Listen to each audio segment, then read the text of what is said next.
रीवा से आई इस खबर ने पूरे प्रदेश की रूह हिला दी है। एक होनहार 10वीं की टॉपर छात्रा दृष्टि सिंह, जिसने अपनी ही जिंदगी की किताब का आखिरी पन्ना खुद ही लिख दिया। सवाल है क्यों? आखिर कौन था जिसने एक मासूम को मौत की राह पर धकेल दिया? मध्य प्रदेश के रीवा जिले के सेमरिया से आई ये खबर अपने अंदर बहुत सारी चीखें, कई सवाल और एक गहरा सन्नाटा समेटे हुए है। संस्कार शिक्षा निकेतन स्कूल, नाम से संस्कार, लेकिन आरोप ऐसे कि सिर शर्म से झुक जाए। 10वीं में टॉप करने वाली छात्रा दृष्टि सिंह ने आत्महत्या कर ली। एक ऐसी बच्ची जिसे दुनिया देखती थी भविष्य की तरह, लेकिन किसी की हरकतों ने उसकी दुनिया ही उजाड़ दी। दृष्टि के पास से मिला सुसाइड नोट इस पूरे मामले की सबसे बड़ा गवाही है। उस नोट में एक लाइन जिसने पूरे परिवार, पुलिस और इलाके को झकझोर दिया। टीचर जब भी मारता था, हाथ पकड़कर मारता था। ये सिर्फ एक वाक्य नहीं, ये एक दर्द है, एक डर है, एक 15 साल की बच्ची की चीख है जिसे शायद किसी ने सुना ही नहीं। पुलिस ने मौके से सुसाइड नोट और मोबाइल फोन जब्त कर लिया है। दोनों में वो राज दफन हैं जिनके खुलते ही कई चेहरे उजागर होंगे, कई नकाब उतरेंगे। क्या स्कूल में उत्पीड़न चल रहा था? क्या कोई टीचर सीमा लांघ रहा था? या फिर कोई और काला सच है जो सामने आने वाला है? घटना के बाद स्कूल प्रबंधन सामने आया, पर जिम्मेदारी लेने की बजाय उल्टा परिवार पर ही आरोप थोपने लगा।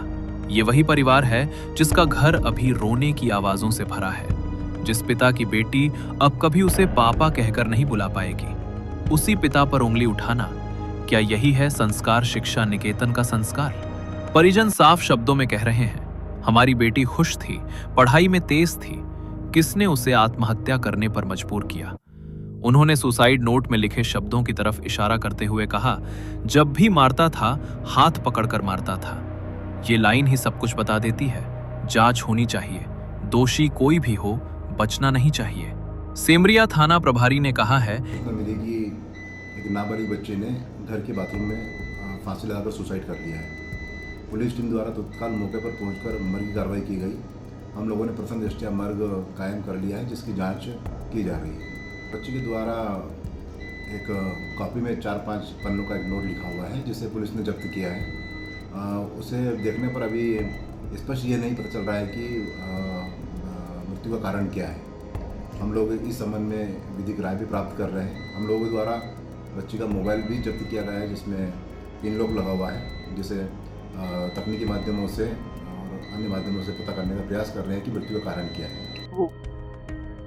सुसाइड नोट लिख कर गई है और उसमें अभी तक हम लोगों को दोषी आदमी नहीं समझ में आया कि कौन है कौन नहीं।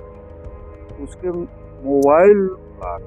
मोबाइल लॉक होने के कारण से उसका दोषी नहीं पता चला, पुलिस उसको ले गई। सुसाइड जो नोट, एक टॉपर छात्रा, एक मासूम सपनों से भरी जिंदगी और मौत के पीछे छुपे ये सवाल। क्या स्कूल में कोई उसे तंग करता था? क्या कहीं कोई शोषण चल रहा था? और क्या दृष्टि ने आखिरी दम तक मदद मांगने की कोशिश की थी? आज रीवा पूछ रहा है, दृष्टि को इंसाफ कब मिलेगा? दोषी कौन है?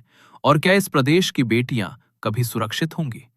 जब तक इस केस के हर राज नहीं खुलते, ये सवाल हवा में गूंजता रहेगा।